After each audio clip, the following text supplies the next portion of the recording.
¿Quién tiene el control del Estado? Las bandas delictivas. Según las 3 días de ola de violencia.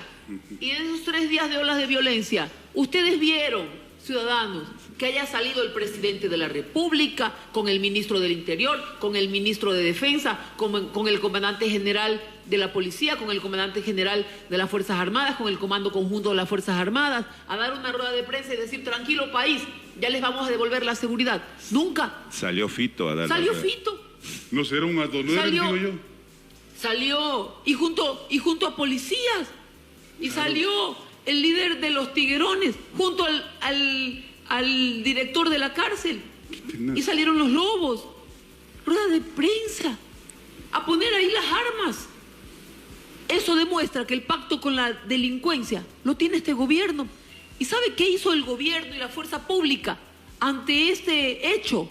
Silencio sepulcral, sumisos a lo que hablaron los líderes de las bandas delictivas. ¿En qué país estamos, por Dios? Donde desde la cárcel se dan órdenes para el país. Y esto hay que decirlo claramente, no se puede dejar pasar. Silencio sepulcral de las autoridades, Fuerzas Armadas, Policía Nacional, Ministro del Interior, Ministro de Gobierno, Presidente de la República, calladitos. Hay que retomar el control del Estado. Ahora se entiende por qué no han combatido la delincuencia. Mire usted, el año anterior, y esto lo voy a aclarar porque habrán quienes digan, es que no hay dinero. Sí hay dinero. 200 millones de dólares fue asignado al gobierno, todo lo que es el sector de seguridad, para la inversión en seguridad. 200 millones de dólares en el año 2022. ¿Usted sabe cuánto utilizaron de los 200 millones de dólares? 60. 140 dejaron sin usar. 17 millones de dólares tenía la policía. ¿Usted sabe cuánto usó de esos 17 millones? Cero. Es decir, no les interesa combatir a la delincuencia, porque ahí podían haber comprado la tecnología necesaria, inhibidores de señal. Lo que usted y yo podemos comprar un inhibidor de señal. ¿Cómo es que en la cárcel no hay inhibidor de señal? ¿Cómo es que dan una rueda de prensa conjunta las autoridades con los delincuentes? Ahí está el pacto, pues, con la delincuencia.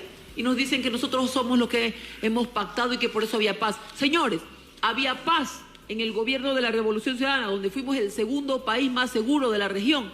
Había paz, porque primero equipamos a la policía.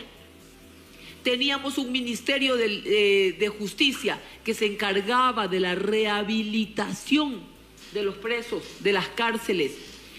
Tercero, generamos fuentes de empleo. Nuestros niños estaban en las aulas de clase.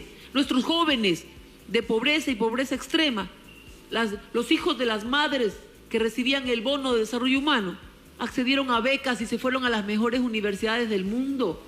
La pobreza genera violencia y eso es lo que hay que combatir. La seguridad del país no se construye solamente con armas, porque si fuera de construirse solo con armas, mire usted, mataron a Rasquiña, el líder de los choneros. Ya tenemos a Fito. Y así sucesivamente. Muere uno, viene otro. La paz en un país se construye también generando oportunidades, combatiendo la pobreza, donde está la causa que genera violencia y delincuencia, el desempleo. Vamos a levantar al país, vamos a retomar la conducción del país. Ya lo hicimos con la Revolución Ciudadana una vez y lo vamos a volver a hacer. Las madres no queremos nuestros hijos perdidos en la delincuencia, queremos nuestros hijos estudiando. Y por eso vamos a devolver el presupuesto a las universidades. Vamos a hacer ese bachillerato acelerado para que nuestros hijos que no accedieron a tener el título de bachiller, porque desde la pandemia no pudieron ir a la universidad, al colegio, vamos a hacer el bachillerato acelerado. Vamos a devolver el futuro y la esperanza de nuestros jóvenes. Yo considero, digo, a veces en el país, con todo lo que está pasando, no me sorprendería que Fito sea un ad honorem más.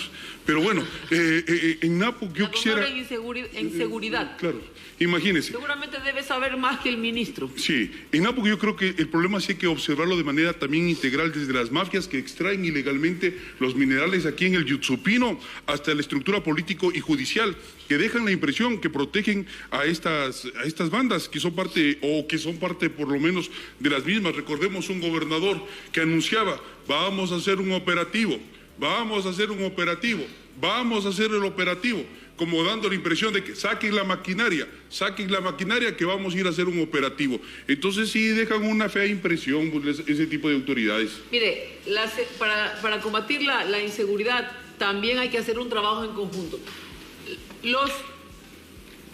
Las instituciones del Estado deben estar coordinadas. Primero, tiene que estar coordinado Ministerio de Defensa, Ministerio del Interior, con la Policía, las Fuerzas Armadas, ECU 911, que también hay que rehabilitar el ECU 911, inteligencia, pero además la función de justicia, lo que usted dice, ¿no?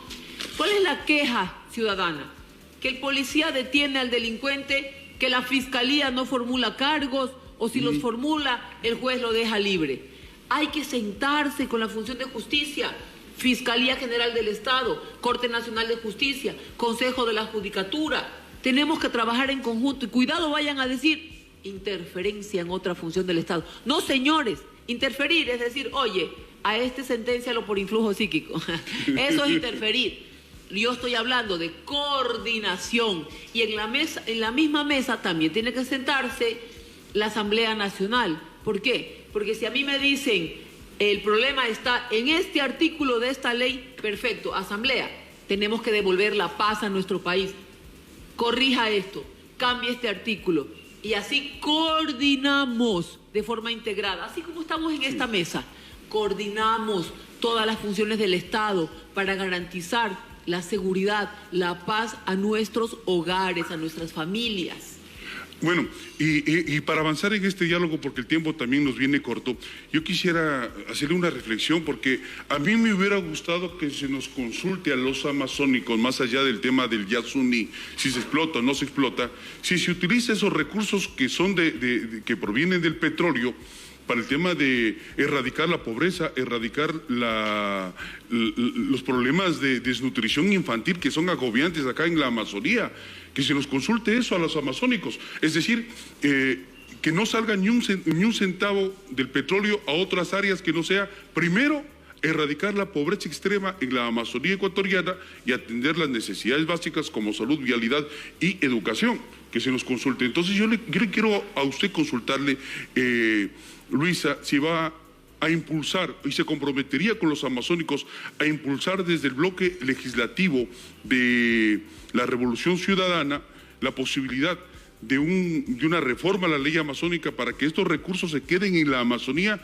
mientras no se atiendan estos problemas que son acuciantes. Es decir, yo prefiero que se atienda esto antes que nos digan que se va a pagar anticipadamente con la plata del petróleo la deuda externa. Por supuesto, no se olvide que un candidato a la presidencia de la República actual fue vicepresidente cuando prefirieron anticipar el pago de deuda de este año, de 2023, antes que garantizar la vida de nuestros ecuatorianos en plena pandemia, ¿no? Un hecho dolorosísimo que no deberíamos olvidarlo como país. Más allá de eso, sí, nosotros creamos ese 12% para la Amazonía. Ese 12% que no se lo está entregando. Con la ley de hidrocarburos, sí. Que fue, sí, exactamente, perdón, fue la reforma a la ley de hidrocarburos, sí, que no existía y que el gobierno de la Revolución Ciudadana lo creó. Ese 12% se tiene que cubrir, se tiene que entregar a las obras de la Amazonía, se tiene que generar desarrollo primeramente, ¿no? Y mirar nuevamente a las obras necesarias en esta región, que sí, bueno, es que no puedo decir que ha sido tan olvidada, todo el país ha sido olvidado. Claro. En realidad, donde yo recorro, ausencia del Estado. Totalmente un abandono. Las vías para llegar de Santa Elena, de Guayas, a El Austro, totalmente abandonadas. para conectar Chimborazo con Guayas, totalmente abandonada. No hay una que yo pueda decir, aquí, esta está bien, perfecta esta provincia, son todas. Pero en cuanto a la Amazonía, que se cumpla la ley amazónica, que se cumpla con ese 12% que fue esa reforma a la ley de hidrocarburos, todos esos hechos, irlos trabajando. Y sobre todo yo entiendo plenamente ese anhelo de que reduzcamos desnutrición infantil, reduzcamos pobreza en una zona que es de donde salen nuestros recursos, que nos sostiene a la patria entera, y debemos volver a mirar a la Amazonía primero, porque la violencia se genera desde el Estado cuando no garantiza la vida digna a los ciudadanos. Que se construyan escuelas, que se construyan hospitales, no megacárceles en la Amazonía. Mire, si nosotros no atendemos las causas sociales, la salud, la educación, el empleo, la desnutrición, las medicinas, si no atendemos eso, el destino de este país será construir más cárceles y cementerios. Y lo que queremos es generar esas políticas de vida digna para que lo que construyamos sean escuelas, universidades, carreteras, centros infantiles. Vamos a volver a levantar a la patria como ya lo hicimos una vez con la Revolución Ciudadana, generando esas políticas públicas que nos garanticen la vida, la educación, la vialidad y cumpliendo lo que dice la ley, ¿no?